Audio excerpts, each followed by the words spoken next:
नमस्कार. जय श्रीराम. मंडळी, आता जंतर मंतरवर दिल्लीला आंदोलन सुरू आहे. खूप दिवसापासून, महिन्याभरापासून ते आंदोलन सुरू आहे. देशभर जगभर त्याची वातावरण निर्मिती ही झालेली आहे. ह्या माध्यमातूनच एक चर्चा साधारणपणे यूट्यूबवर, वाहिन्यांवर, बातम्यांमध्ये, माध्यमांमध्ये एक चर्चा चाललेली आहे. किंबहुना असे एक मेसेज येत आहेत की गांधी अभी जिंदा है, गांधी मरा नहीं है, गांधी जिंदा है. कारण तिथे फोटो गांधींचे लावत आहेत, गांधींच्या नावाने नारे दिले जात आहेत. गांधीजींच्या ज्या मार्गाने आंदोलन चाललेलं आहे, सत्याग्रह जो गांधीजींनी जगाला दिलेली एक देणगी, सत्याग्रह हे त्यांनी एक अभिनव अस्त्र दिलं, ती देणगी दिली की अन्यायाविरुद्ध लढण्याची. तर इंग्रजांविरुद्ध गांधीजींनी सत्याग्रहाच्या माध्यमातून लढा दिला होता.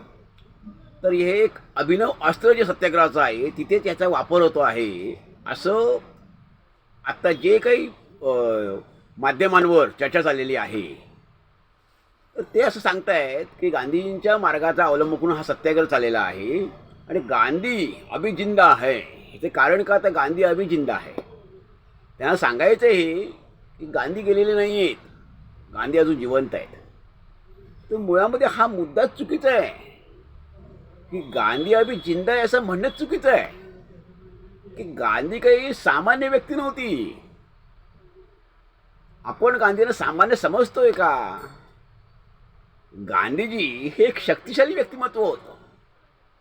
ज्यांनी त्या काळात गांधीजींना पाहिलं, गांधीजींचा अनुभव घेतला, ते मोठी मंडळी काय म्हणाली. अगदी बर्नार्ड शॉ काय म्हणाला होता. बर्नार्ड शॉने गांधीजींची मुलाखत घेतली आणि तो बर्नार्ड शॉ बाहेर आला मुलाखत घेऊन आणि इतर पत्रकारांना असं वाटलं की आता गांधीजींच्या चेष्टा करेल, कारण त्याला चेष्टा करण्याची सवय होती. तो बर्नार्ड शॉ काय म्हणाला की गांधींना भेटल्यावर मला हिमालयाला भेटल्याचा भास झाला. मला साक्षात हिमालय भेटला. हिमालय एवढ्या मोठ्या उंचीचे व्यक्तिमत्व आहे ह्याची मला प्रचिती आली. समोरचे पत्रकार चकित झाले की हा बर्नार्ड शॉ प्रत्येकाची कुणाची मुलाखत घेणार आणि बाहेर आल्यानंतर मुलाखतीनंतर असा त्याच्यावर तो टिप्पणी करणार, विनोद करणार की सगळे खिखी करून हसणार. असा बर्नार्ड शॉ गांधींवर काय म्हणतो.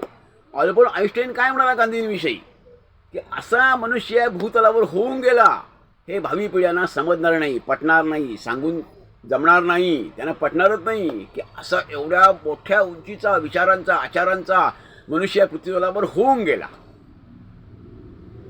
हो ची मिन्ह, नेल्सन मंडेला, मार्टिन लुथर किंग हे सर्वजण गांधींचे भक्त का बनले.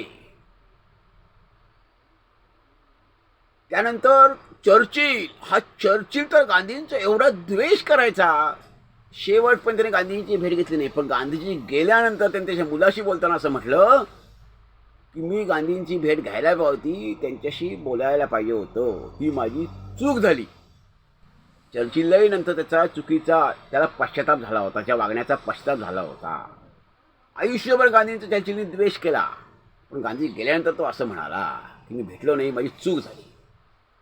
तर अशी मोठमोठी माणसं गांधीजींच्या व्यक्तिमत्वाने प्रभावित झाली होती. ते गांधीजी सामान्य कसे असतील, ह्या माणसांना गांधीजी एवढे अद्भुत कसे वाटले, अद्वितीय कसे वाटले, असाधारण का वाटले.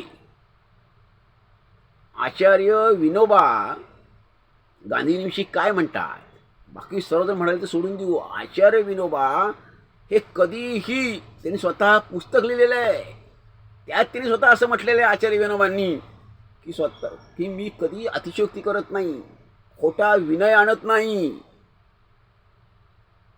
असं विनोबा म्हणतात. ते म्हणतात गांधीजींविषयी बोलताना म्हटले, मी सांगताना असंच सांगेन की मी असंख्य महापुरुष पाहिले, परंतु एवढी सत्यनिष्ठ असलेला माणूस आणि उक्ती तशी कृती असणारा माणूस मी प्रथम गांधींच्या रूपाने पाहिला, म्हणून मी गांधीजींच्या जवळ राहिलो.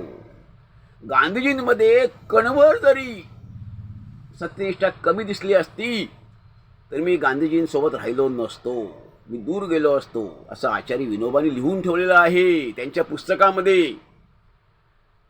गांधीजींनी मला सांभाळून घेतलं. विनोबा पुढे असं म्हणतात की माझ्यामध्ये गांधीजींनी अनेक उणिवा पाहिले असतील, दोष पाहिले असतील, सत्यनिष्ठेचा कणभर तरी अभाव गांधीजींना माझ्यामध्ये दिसला असेल तरी त्यांनी मला सांभाळून घेतलं, मोठ्या मनाने सांभाळून घेतलं.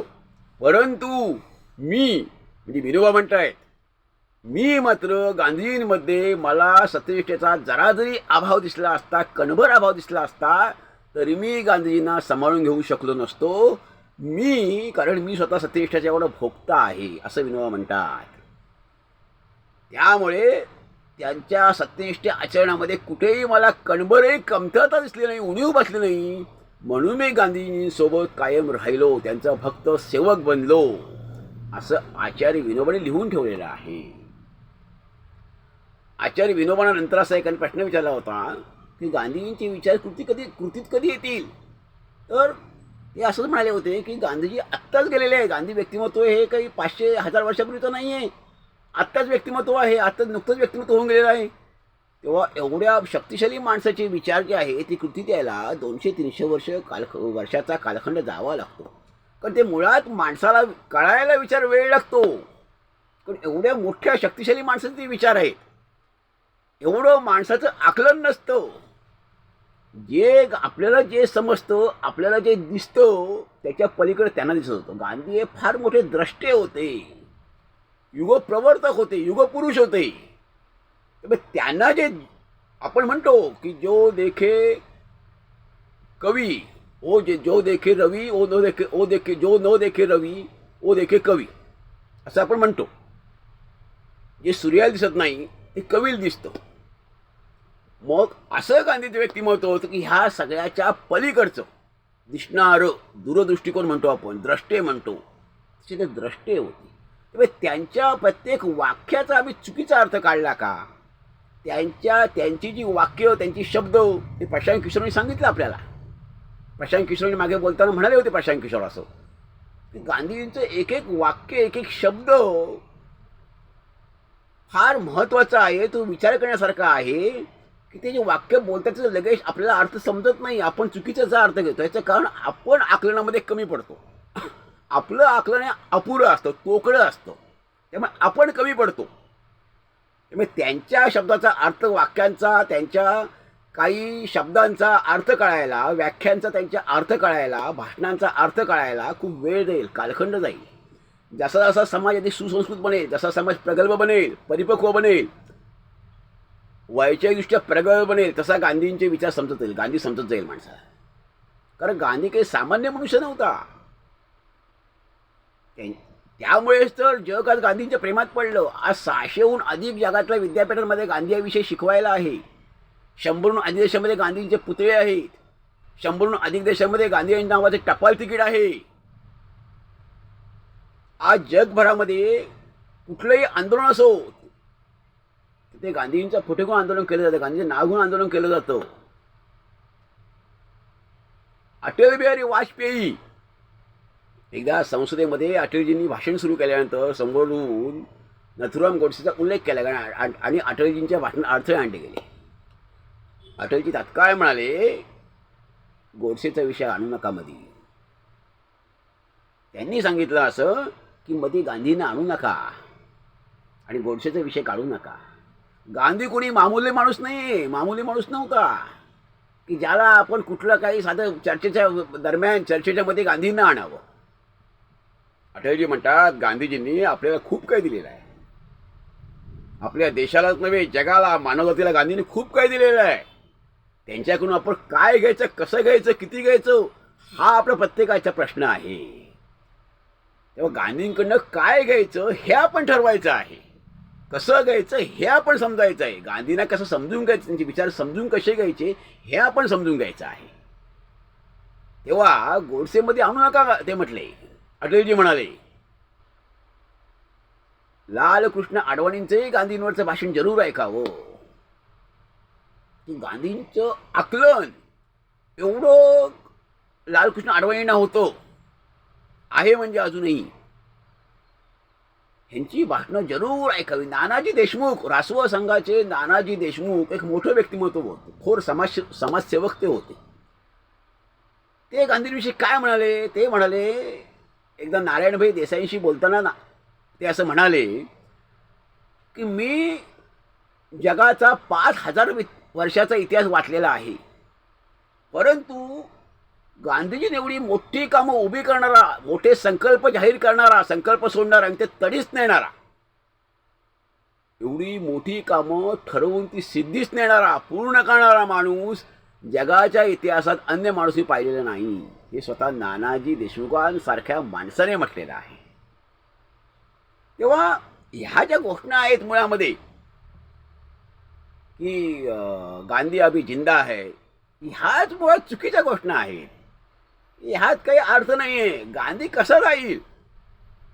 आत्ता तर गांधी 70-80 वर्ष झालेली आहेत. गांधीजी जाऊन शरीराने गांधीजी गेले असतील. गांधीजी असताना जेवढी प्रेरणा समाजाला मिळत होती त्याच्यापेक्षा 10 पटीने 100 पटीने प्रेरणा ते जगाला मिळते, मानवतेला मिळत आहे. 100 पटीने अधिक प्रेरणा मिळत आहे. कारण ते व्यक्तिमत्वच तसं आहे. असं अजातशत्रू व्यक्तिमत्व, शत्रूवरही प्रेम करायला शिकवणारं व्यक्तिमत्व. नथुराम गोडसेला गांधीजींनी, त्यांनी 5 वेळा गांधीजींवर हल्ल्याचा प्रयत्न केला आणि 6व्यांदा तो यशस्वी झाला. त्या नथुरामला गांधींनी सांगितलं की तू माझ्याकडे 8 दिवस मुक्कामाला ये आणि आपण विचारांचे आदानप्रदान करू. असं कोण कोणाला सांगणार आहे? ज्याच्यावर हल्ला होतो, जीवघेणा हल्ला होतो, जो मनुष्य आपल्याला ठार मारायला टपलेला आहे, लपलेला आहे, असा मनुष्य अशा मनुष्याला समजून सांगेल का की माझ्याकडे राहायला ये, आपण विचारांचे आदानप्रदान करू? तेव्हा एवढ्या उदार अंतःकरणाचा, सहिष्णू विचारांचा, सहिष्णू वृत्तीचा असा हा मनुष्य, अशी व्यक्ती. त्यामुळे गांधी जिंदा आहे असं म्हणणं चुकीचं आहे. गांधी जिंदा राहणारच आहे जोपर्यंत 1000 वर्षांनी जाऊ दे, 2000 वर्षांनी जाऊ दे, या पृथ्वी तलावर जोपर्यंत मनुष्य आहे. आणि जिथे ते अन्याय होत आहे, जिथे ते शोषण होत आहे, जिथे ते जुलूम होत आहे, त्याच्या विरोधात आवाज उठवण्यासाठी गांधी लागणार आहेत. कारण गांधीने आम्हाला दिलं काय? गांधीने आम्हाला माणुसकी दिली, माणसावर प्रेम करायला शिकवलं. गांधीजीने आम्हाला न्यायासाठी आम्हाला त्यांनी न्याय मागायला शिकवलं, अन्यायाविरुद्ध लढायला शिकवलं. गांधी हे स्वाभिमानाचं नाव आहे. गांधी हे संघर्षाचं नाव आहे. गांधी म्हणजे समाधी शब्द संघर्ष होईल. संघर्षाशिवाय गांधीने कधी काय मिळवलेलं नाही. गांधीने आयुष्यभर संघर्ष केलेला आहे.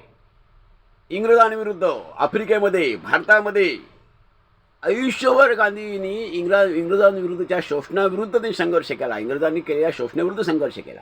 त्यांचा विरोध हा इंग्रजांना नव्हता, त्या व्यक्तीला नव्हता, त्यांचा विरोध प्रवृत्तीला होता, त्या शोषणाला होता.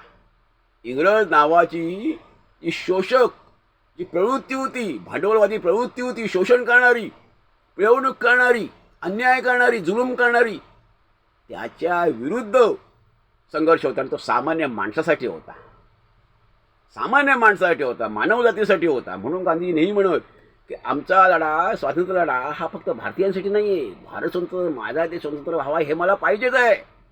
पण जगामध्ये जे जे देश अन्यायग्रस्त आहे, ज्यांच्यावर जुलूम होत आहे, जे जे आता परतंत्र आहेत, गुलामगिरीमध्ये आहेत, ते सर्वजण या देशापासून आमच्या स्वातंत्र्य लढ्यापासून प्रेरणा घेऊन स्वतंत्र व्हावे. त्यामुळे हा लढा फक्त भारतासाठी नाही आहे, ते जगभरातल्या सर्व शोषित पीडित देशांसाठी, त्यांच्या मुक्तीसाठी हा लढा आहे. त्यामुळे मुळामध्ये जंतर मंतरवर गांधीजींच्या नावाने घोषणा दिल्या असतील, गांधीजींच्या नावाने समजा ते फलक झळकावले असतील, त्यात मोठं विशेष काही नाही आहे. जगात कोणताही छोटा देश असू दे, कोणताही मोठा देश असू दे, त्यांचं तिथल्या अन्यायाविरुद्ध, जुलमाविरुद्ध, शोषणाविरुद्ध लढताना, न्यायासाठी लढताना त्यांना गांधी लागतात. ह्याचं कारण असं आहे, अन्यायाविरुद्ध लढण्याचं साधन आम्हाला सत्याग्रह गांधीने एक अभिनव शस्त्र दिलेलं आहे, अभिनव अस्त्र दिलेलं आहे की जे समोरच्याला इजा पोचवणार नाही, तर त्याच्या हृदयात स्थान मिळवेल, त्याचं हृदय परिवर्तन होईल. तिथे हिंसा होणार नाही, मारपीट होणार नाही, हिंसेने प्रत्युत्तर दिलं जाणार नाही, बोडतोड होणार नाही, जाळपोळ होणार नाही, काही होणार नाही. शांततेच्या मार्गाने आंदोलन होईल. आमच्या भावना समोरच्याला कळतील, त्या भावना, आमचं अंतःकरण, हृदय समजलं पाहिजे समोरच्याला, आणि त्याचं आणि आमचं हृदय एक झालं पाहिजे. हा उदात्त विचार आम्हाला गांधींनी दिलेला आहे. त्यामुळेच गांधी हे सत्याग्रहाचं दुसरं नाव आहे, अहिंसेचं दुसरं नाव आहे, माणुसकीचं दुसरं नाव आहे, शोषणाविरुद्ध लढण्याचं गांधी हे नाव आहे, संघर्षाचं गांधी हे नाव आहे. त्यामुळे गांधी जिंदा आहे, गांधी अभी जिंदा आहे असं म्हणणंच अस्थानी आहे. गांधी जिंदा राहणारच. ते जोपर्यंत या पृथ्वीवर मानवजात आहे तोपर्यंत गांधी असणार आहे, गांधींशिवाय चालणार नाही. धन्यवाद. जय हिंद, जय भारत.